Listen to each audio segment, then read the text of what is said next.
اینجا الان درخت‌های گز و تاق رو شما می‌بینید که یه درخت بیابانی هستن.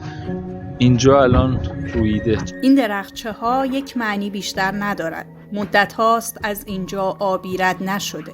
اینجا قبلا بستر یک رود بوده. این پل با این ارتفاع و این دیوارهای بلند هم نشان می‌دهد که اینجا رود پرآبی جریان داشته. این تصاویر درست از وسط بستر رودخانه‌ای گرفته شده که زمانی به چندین شهر زندگی میداد. گاهی پیش می آمد که خشک باشد، اما حالا گویا مدت هاست به جایی برای زباله و درختچه‌های بیابانی تبدیل شده.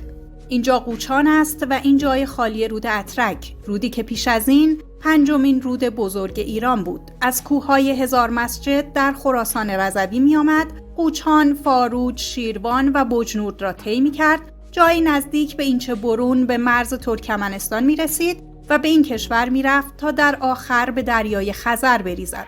حالا نزدیک به 20 سال است که دیگر بیشتر وقتها تا اینجا هم نمی رسد. یعنی به اولین شهری که سر راهش قرار دارد، قوچان.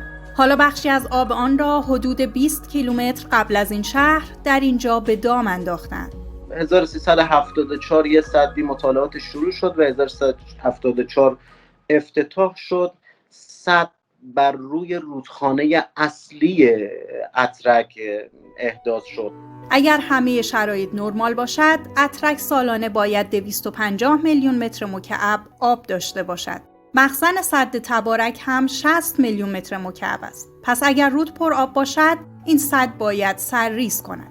تا خرداد ماه امسال حجم سد به 14% رسیده بود. حالا جای داغ آب هم در این عکس نشان می‌دهد حجم آب کم است. یک دلیل آن را شاید بتوان روی این کوه‌ها پیدا کرد. اینجا بالادست سد تبارک در نزدیکی روستای یدک است. یکی از سرچشمه‌های اترک.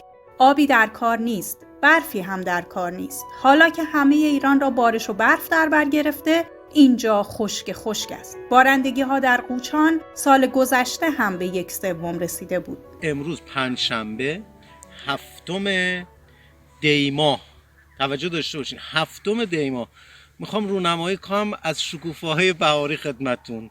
این شما و اینم شکوفه درخت بادام و اگر دوستان حوصله کنن فکر میکنم که 20 روز دیگه میتونن تشریف بیارن اینجا چاقل بادوم بخورن.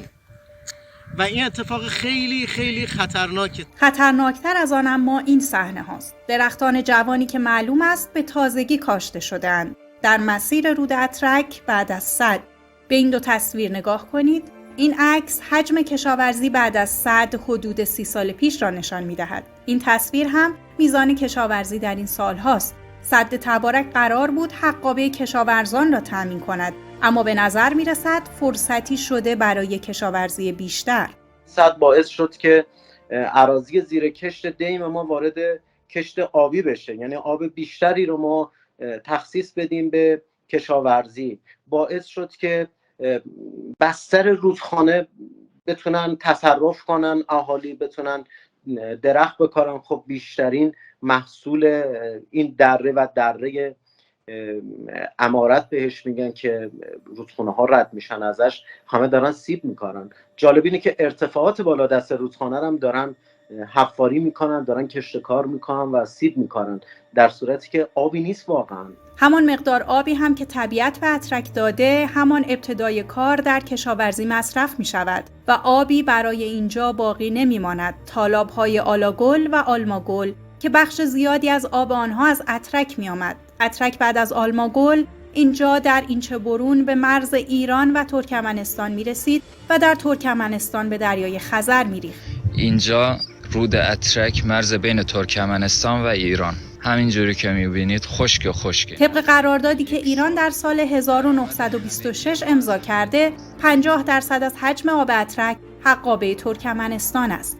گرچه خیلی قبلتر از مرز ترکمنستان، حقابه شهرهای خود ایران هم در بسیاری موارد داده نمی شود. شهرهایی که بعد از قوچانند. سهمشان حالا بیشتر وقتها هیچ است. آن هم از رودی که روزی خطر سیل داشته و حالا به مکانی برای جولان درختچه‌های تاق و گز تبدیل شده.